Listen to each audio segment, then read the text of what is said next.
From the book, Epic for All, Chapter 1, Art of Glory, Section 1, The Idea. The art of glory begins with an idea and only with an idea. The idea is described as a thought or suggestion and a possible course that involves a future action, which can be an aim or having a purpose to be acted on. The thought is described as an idea or an opinion that is produced by thinking and can occur suddenly in the mind, which is known as the internal action of a mental function, and it is also another sense of the process of thinking. The art of glory began with an idea, and that idea you choose to implement with the art of glory should have the potential to be crafted as such, which is what you imagine, but only by those who are willful enough to bring it about in their undergoing reality, or willful enough to get it started, that they may have a real chance to achieve it.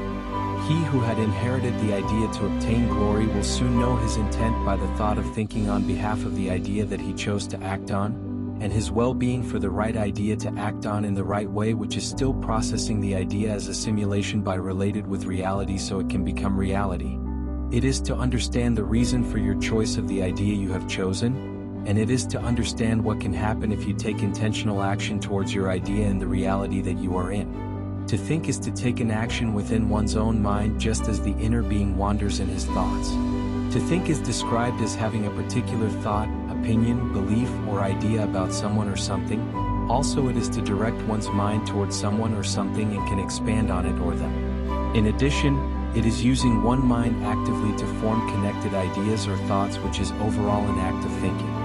Thinking is important for any or almost all of the ideas that are welcomed in the mind of an individual, because in this world we live in today, the process of thinking helps to bring forth the understanding of an idea to be understood in a specific way to an individual, which it can become valuable knowledge in the undergoing reality that he sees, that is known as self-knowledge.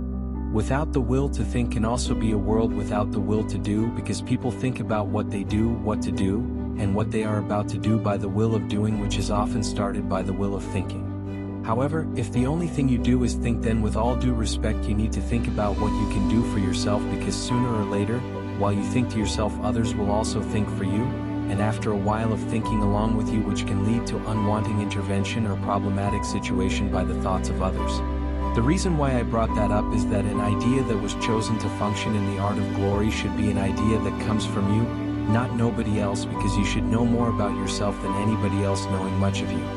In other words, you will understand the thoughts in your mind that were put together as an idea to act on much better than anybody trying to explain their ideas to you. Furthermore, an idea that came from another individual, and you may be willing to act on those ideas which came from another individual, is often more difficult to understand rather than the ideas that came from yourself on how to act or proceed.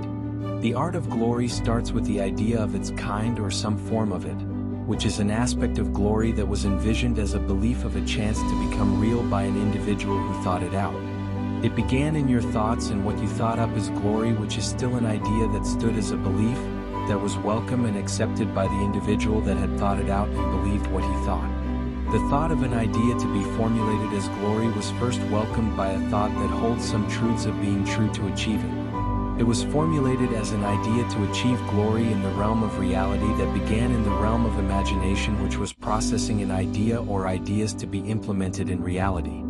Having a thought is often having an idea or the thought to lead to an idea or ideas, and out of those ideas is a good start on thinking about the glory of itself as the right idea of choice, by achieving the glory in the right manner. Was there an idea that caught your interest? If so, then it may be an idea worth knowing by the interest that you gave you the intent to keep it in your thoughts.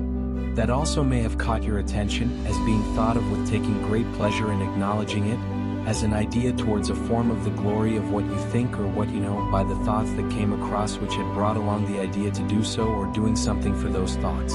Glory is known to draw, take, or grasp the interest of others, because without any interest it would be hard to claim it as glory.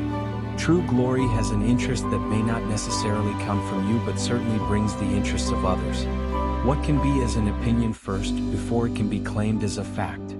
Is the idea in the realm of one thought as a prediction that he had envisioned of what can occur, which is an opinion before it can become a fact. When the time to take action on an idea that you thought of, it may have the potential to make a change in your mind in the ongoing reality that you see, by bringing about the result of its overall truth, which you encounter something different than what you previously had in mind. that was based on an idea that you thought of, which can lead to another idea by taking action on the previous idea that you started with, which is taking action by following up on that idea you began with that had led to another idea.